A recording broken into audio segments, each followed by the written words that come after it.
Salut, c'est Cyril, je te rejoins à nouveau pour te parler d'un livre. Donc aujourd'hui, on va parler d'un livre d'Eckhart Tolle.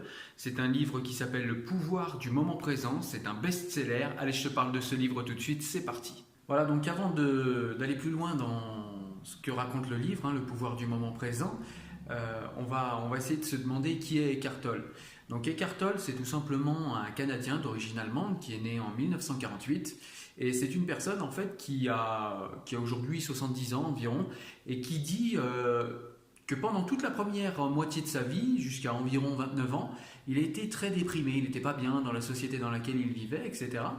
Et puis à 29 ans, il a subi une transformation intérieure. Et à la suite de cette transformation intérieure, il a décidé de se mettre au chômage et puis il a vagabondé un petit peu ici et là en vivant dans un état qu'il décrit lui-même, je le mets entre guillemets, en état de félicité profonde.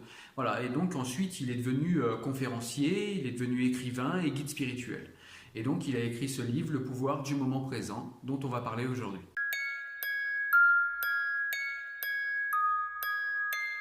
Donc de quoi parle ce livre? Donc comme on peut le comprendre au titre, Le pouvoir du moment présent, c'est un livre qui nous invite à rester ancré dans le moment présent, à éviter d'aller dans des projections futures qui peuvent être problématiques problématiques en plus pour rien, puisque voilà, personne ne peut prédire le futur.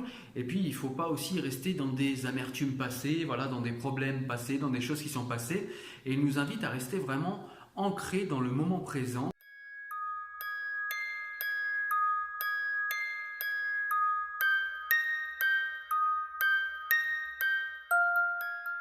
Donc il prend plusieurs exemples pour nous montrer à quoi pourrait correspondre cet instant présent. Donc il nous parle par exemple, vous savez, de cet état où on a une peur réflexe, c'est-à-dire imaginons on est au volant, il y a un lapin qui passe, on voit le lapin, on met sans réfléchir, sans penser, sans qu'on ait eu le temps voilà, sans qu'aucune pensée n'ait eu le temps de venir à notre esprit, tout de suite on va mettre un coup de volant pour l'éviter. Et en fait, c'est ça, le pouvoir de l'instant présent, c'est ce moment où on est tout à fait alerte, tout à fait connecté à nos sensations, à notre corps, à tout ça, sans qu'il n'y ait aucune pensée qui vienne parasiter notre esprit, parasiter notre cerveau. Et voilà, et ça ne nous empêche pas du tout d'être complètement alerte, complètement ancré et en phase avec l'environnement proche qui nous entoure. C'est un livre qui est également un guide spirituel parce que tout au long du livre, Eckhart Tolle va prendre quelques exemples, quelques exemples dans la Bible, quelques exemples sur... il va nous citer des comportements de Jésus-Christ. Voilà, vous allez voir, c'est lié en fait le développement personnel à la spiritualité et c'est une compréhension spécifique des écrits saints, en l'occurrence de la Bible et puis aussi de la vie de Jésus et de ce qu'on en sait.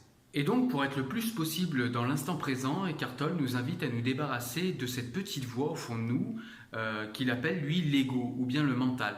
C'est-à-dire, c'est cette petite voix, en fait, qui est sans arrêt en train de nous projeter ou bien dans le passé, c'est-à-dire dans des choses qu'on regrette, on rumine des choses passées, ou bien parfois des identifications identitaires qu'on va chercher dans notre passé, d'où on vient, de quoi on se réclame, de quelles idées on se réclame, etc. Ce sont des choses qu'on va chercher dans le passé, ou bien toujours cette même voix, ce même mental qui nous projette également dans le futur, c'est-à-dire qui nous fait espérer éventuellement une vie meilleure ou qui éventuellement nous fait angoisser pour des choses qu'on pourrait perdre par rapport à ce qu'on a là maintenant.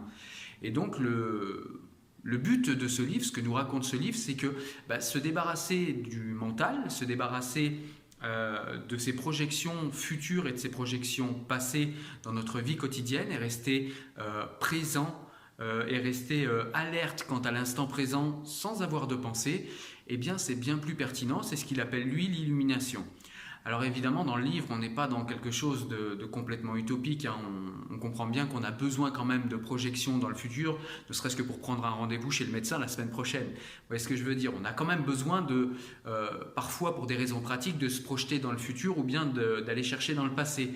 Mais on n'a pas besoin constamment d'être dans le passé, constamment d'être dans le futur, au point qu'on n'est presque plus jamais dans le présent, tellement cette petite voix tourne en boucle à l'intérieur de nous pour nous projeter des pensées, un flux de pensées, et ce flux de pensées qui nous est totalement inutile pour vivre l'instant qu'on est en train de vivre là tout de suite, c'est-à-dire l'instant présent. Et donc pour se débarrasser de ce mental, de l'omniprésence de ce mental, Eckhart Tolle nous propose plusieurs solutions. Donc la première, ça va être le fameux lâcher prise, hein, bien connu des bouddhistes. D'ailleurs, il y a dans ce livre quelques références bouddhistes. Donc ce fameux lâcher prise qui consiste à lâcher prise sur le flux de pensée, à l'observer, à laisser faire et à l'observer et à détourner son attention petit à petit au fur et à mesure de ce flux de pensée. On a aussi également un second point qui peut paraître simple comme ça, mais qui est pourtant voilà, très peu mis en place, mais qui est pourtant très efficace, c'est d'arrêter la négativité, c'est-à-dire arrêter de ruminer, arrêter de penser à des problèmes où de toute façon on n'a pas de solution là tout de suite, et vraiment nous concentrer sur l'instant présent et laisser les énergies intérieures, laisser notre intuition trouver la solution à nos problèmes dans l'instant présent. On n'aurait pas forcément besoin là tout de suite de ruminer à des problèmes, etc. Ça ne nous aide pas en fait. C'est quelque chose qui est très important dans le livre et qui rejoint assez ma pensée à moi hein, de toute façon. C'est pour ça que je vous parle de ce livre aujourd'hui.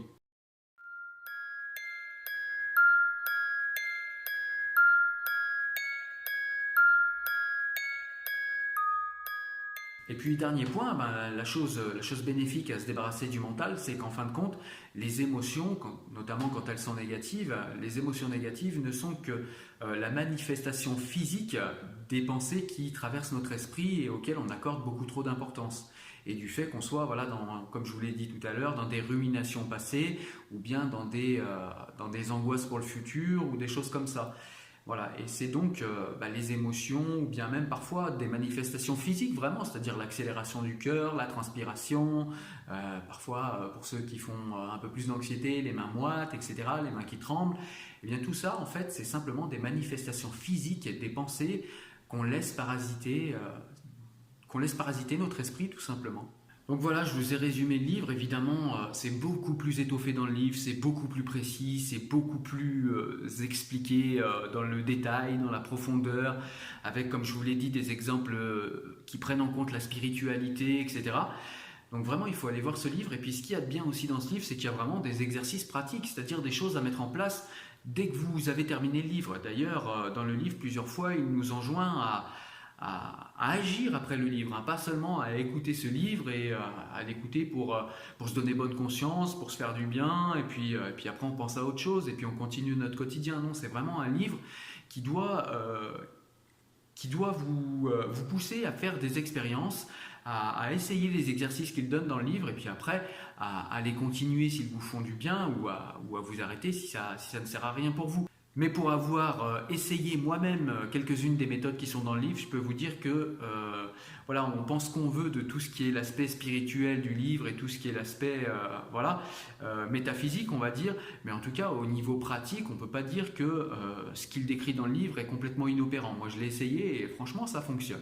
Voilà, écoutez, on arrive à la conclusion de ce livre. Hein. Je peux que vous inciter à le lire et à mettre en place ce qui est écrit dedans. Vous verrez, ça va vous filer un coup de main pour vous sentir mieux au quotidien, pour avoir plus de capacité, de résilience. Vous allez voir, c'est très très très très intéressant. Voilà, je voulais également vous parler dans cette vidéo, en profiter pour vous parler d'un nouveau partenariat avec une librairie en ligne, hein, avec un magasin de vente de livres en ligne.